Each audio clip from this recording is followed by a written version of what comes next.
जे, जे, जे से zebra. Zebra का पहला हर्फ जो है वो है जे, जे, ज़ेब्रा। अब देखिए इस जे की और इस जे की शक्ल में कोई फ़र्क नहीं है।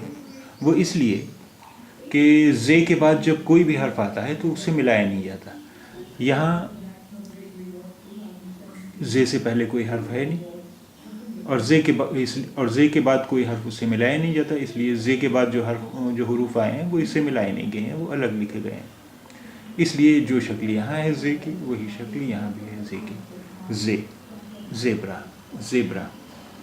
अब आपको कुछ याद है, इससे पहले आपने एक हर्फ देखा था जो बिल्कुल इससे मिलता जुलता था। हाँ, उसमें ये नुक्ता नहीं था। अगर इस पर नुक्ता नहीं होगा तो ये हो जाएगा रे। देखिए जैसा ये था रे, ये है रे। अब इस पर अगर नुक्ता होता तो ये हो जाता जे, जैसा यहाँ है ये जे। इस पर नुक्ता है, इस पर ये एक नुक्ता है, इसलिए ये है जे, जे, जे।